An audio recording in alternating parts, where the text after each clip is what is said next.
Hello everyone, welcome to Skill IQ and शिक्षा और अध्ययन दोनों ही चैनल्स पे आपका स्वागत है। तो हम पहुंच चुके हैं अपने प्रैक्टिस सेट नंबर 15 पे। 14th तक हमारे प्रैक्टिस सेट कंप्लीट हो चुके हैं। टोटल 16 प्रैक्टिस सेट होंगे।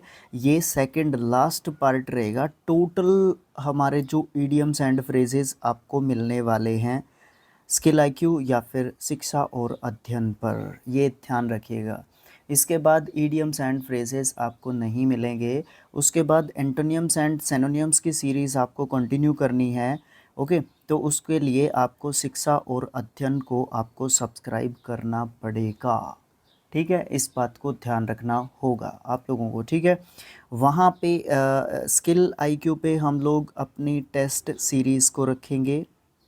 ठीक है, खासकर एसएससी और बैंकिंग के इंग्लिश के क्वेश्चंस मैं आपको करवाता रहूँगा वहाँ पे। ठीक है, ये मेरी तरफ से रहेगा मतलब। ठीक है, अच्छा, यहाँ पे हम लोग अगर शिक्षा और अध्ययन की आप बात करोगे तो यहाँ पे आपको बुक्स का जो सॉल्यूशंस हैं ये चीज़ें आपको देखने को मिलेंगी। ठीक है, एक्सरसाइज वगैरह ये सब चीज़ें। ओके, और छोटी जो क्लासेस हैं हमारे स्कूल लेवल की जो क्लासेस हैं उसके लिए भी थोड़ा सा हम लोग प्लान कर रहे हैं। मैं एक दो अपने टीचर साथी के साथ बात कर रहा हूँ, तो उसमें हम उन क्लासेस को भी वहाँ पे रखेंगे। मैथ्स का हो गया, इंग्लिश का मैं खुद कोशिश कर रहा हूँ एक स्कूल लेवल मतलब 6 टू +2 क्लास तक की बेसिक इंग्लिश रखते हैं वहाँ पे। कुछ इस तरीके का प्लान कर रहा हूँ आप। ठीक है, चलो आप स्टार्ट करते हैं अपना पार्ट नंबर 15 इसी नोट के साथ। राइट, यहाँ पे question number first and second के लिए डायरेक्शन होंगी हमारे पास। जो सेंटेंस हमें दे रखे होंगे नीचे, उसके नीचे जो है ऑप्शंस में 4 ईडियम्स एंड फ्रेजेस दे रखे हैं। उसमें से एक जो है फिट बैठ रहा होगा ब्लैंक के लिए, क्योंकि 2 फिलअप्स दे रखे हैं फर्स्ट एंड सेकंड। उसके बाद उससे हमने सेंटेंस को करेक्ट एक तरीके से करना है। राइट, फर्स्ट क्वेश्चन रहेगा they dash and started to grumble. अब इस ग्रम्बल से हमें इसके मीनिंग के अनुसार पकड़ लेना है। समझ रहे हो ना चीज़ों को?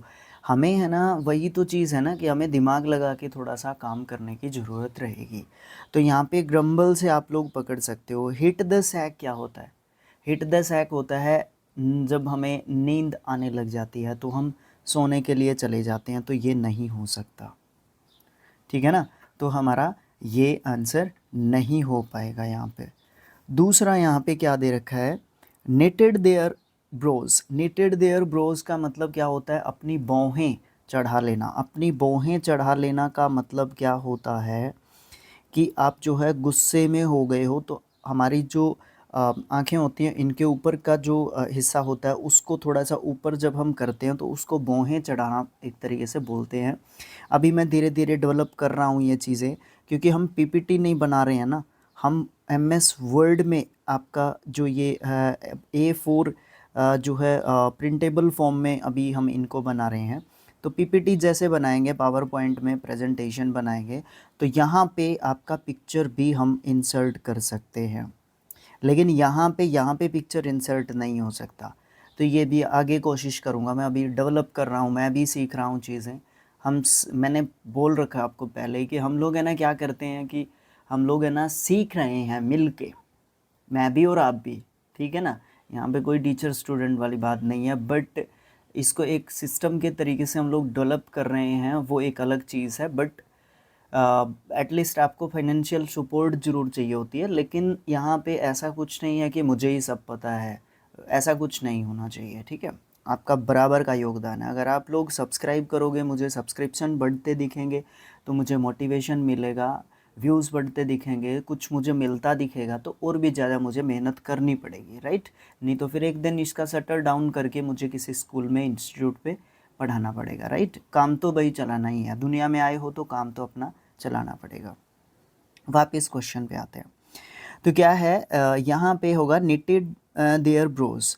तो यहाँ पे क्या होगा कि गुस्से से जो है क्या हो गया, वो गुस्से हो गए और फिर उन्होंने ग्रम्बल करना शुरू कर दिया या ग्रम्बल कर दिया उन्होंने। ठीक है, तो ऑप्शन नंबर 2 आपका यहाँ पे सही आंसर बैठ रहा है।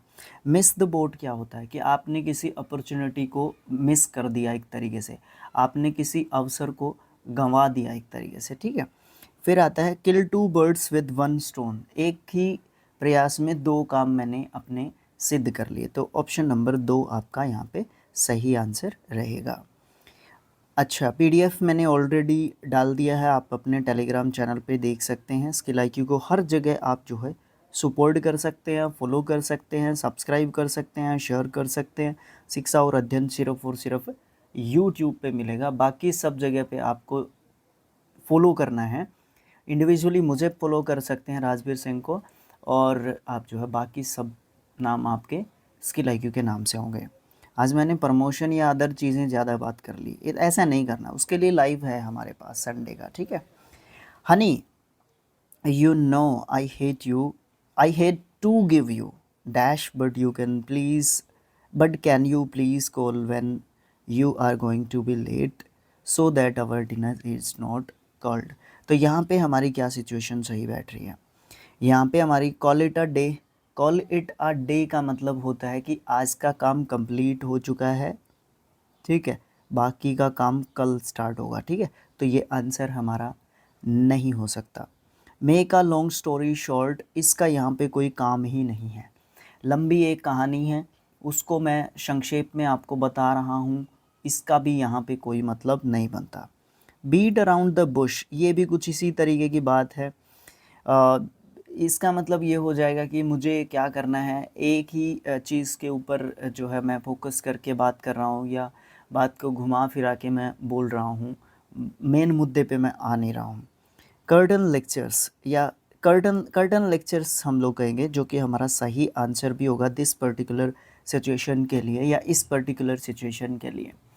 कर्टन लेक्चर्स का मतलब होता है लंबे लंबे उपदेश देना, ठीक है, लंबी लंबी बातें करना। अब कुछ इसी तरीके का हो सकता है कि बीट अबाउट द बुश से कुछ मिलता जुलता है, बट एग्जैक्टली नहीं, कुछ इस तरीके का आप लोग देख सकते हो। तो आंसर नंबर 4 आपका यहाँ पे बिल्कुल सही रहेगा। एक बार जोड़ लो। Honey, you know I hate to give you curtain lectures, मुझे पता है हनी, तुम्हें पता है और तुम अच्छे तरीके से जानते हो कि मुझे बहुत ज़्यादा दिक्कत है इस चीज़ से कि मुझे लंबे लंबे लेक्चर नहीं देने हैं।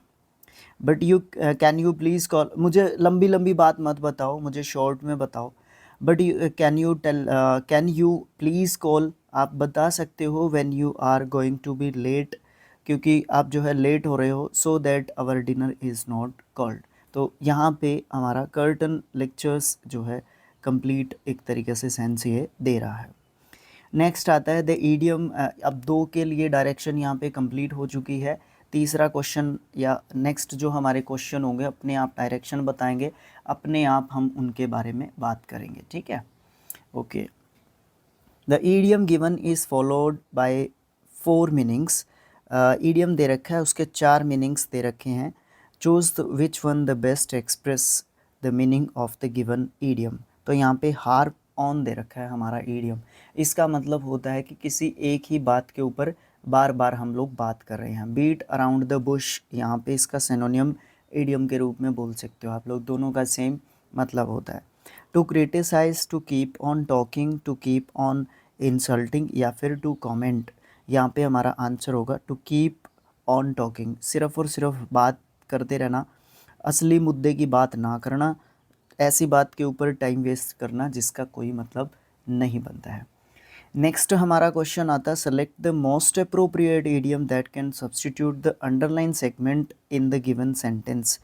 Can you please explain to me briefly and concisely.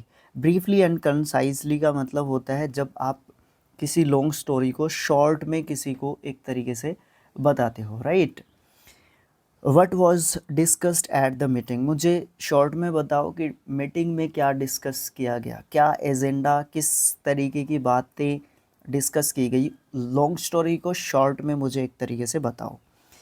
In a fix, in a nutshell, in full swing, या फिर इन कॉल्ड ब्लड। तो हमारा यहाँ पे अलग अलग सबके मतलब हैं। इन अ फिक्स का मतलब क्या होता है, मुश्किल में होना, और उसके बाद इन अ नटशेल का मतलब क्या होता है, आप कंसाइज करके बताओ या फिर ब्रीफली बताओ, जो कि हमारा आंसर भी रहेगा यहाँ पे।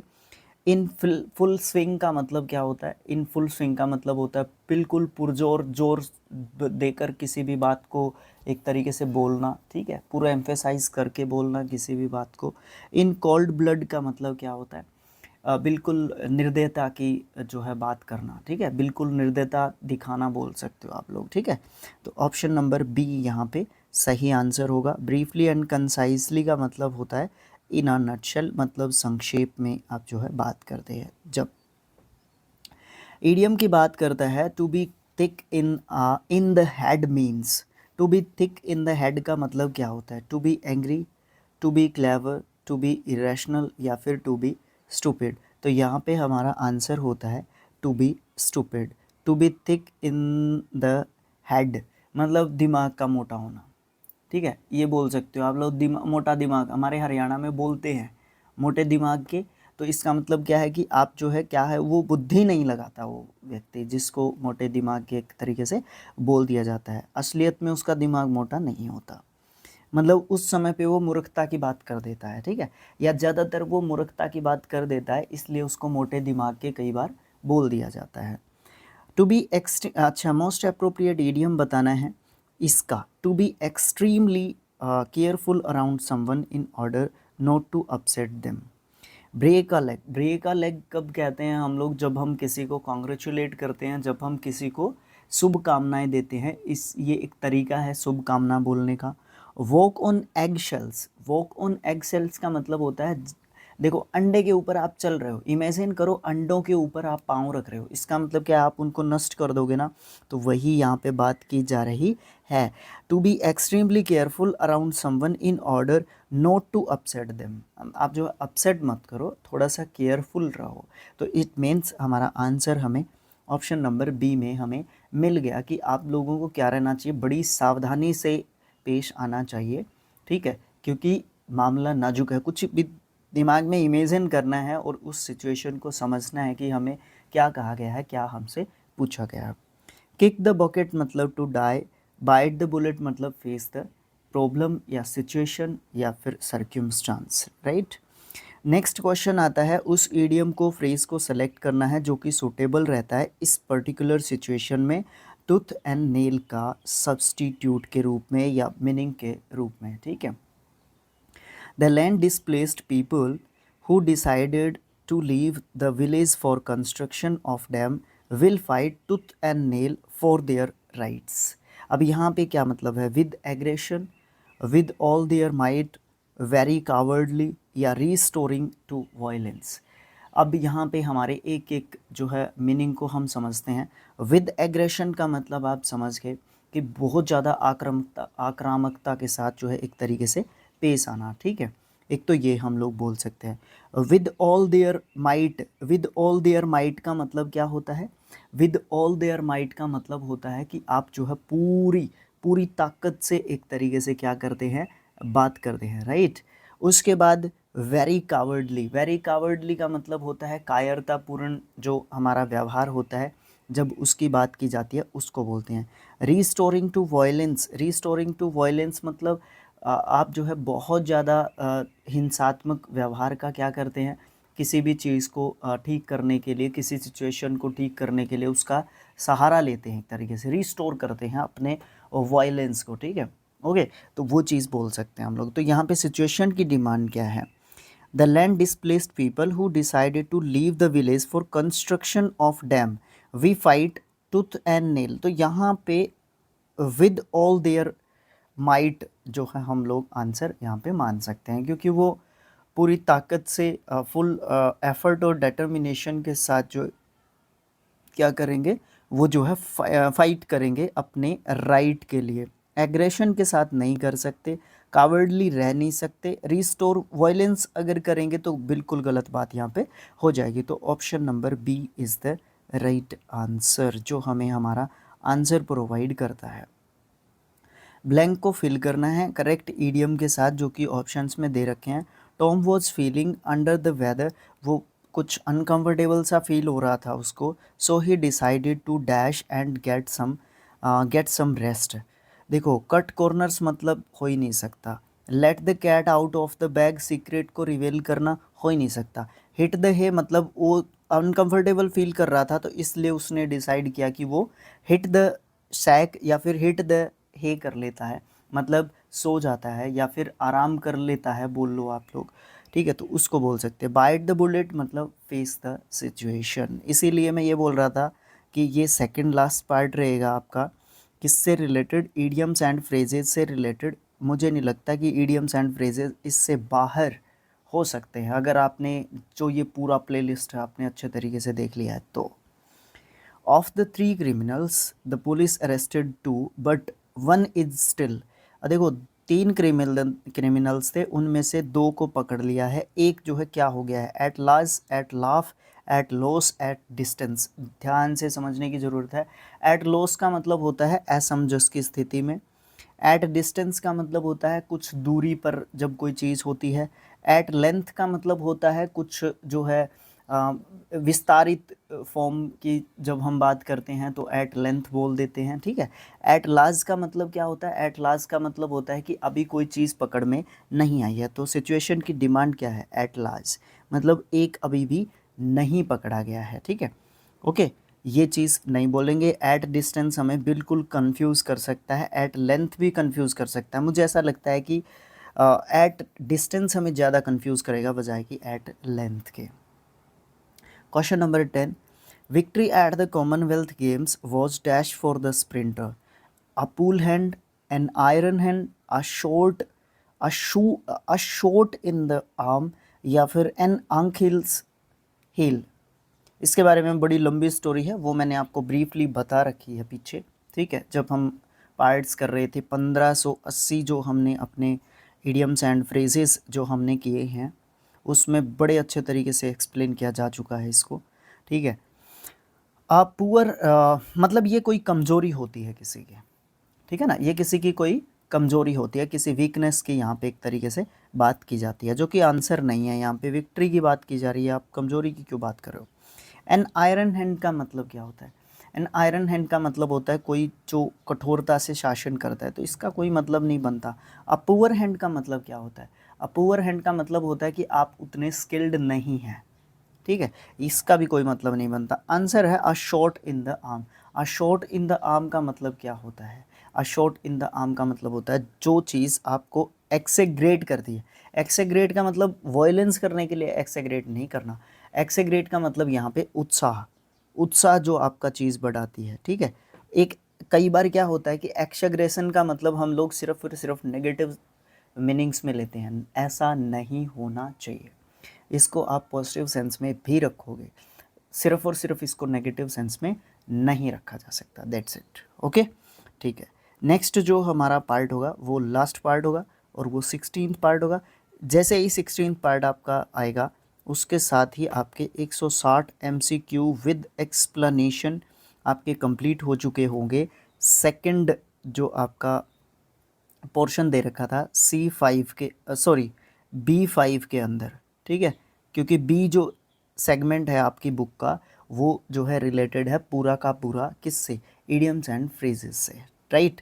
और ये लास्ट पार्ट रहेगा इस प्लेलिस्ट का, इसके बाद आपको इडियम्स एंड फ्रेजेस नहीं देखने को मिलेंगे, ठीक है, ठीक है, ठीक है, ठीक है, ठीक है।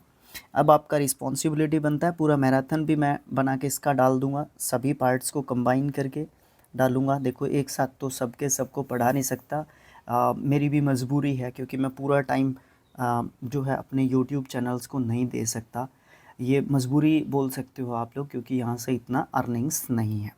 वीडियो को आपने शेयर करना है, लाइक करना है, चैनल को सब्सक्राइब करना है दोनों को, ठीक है।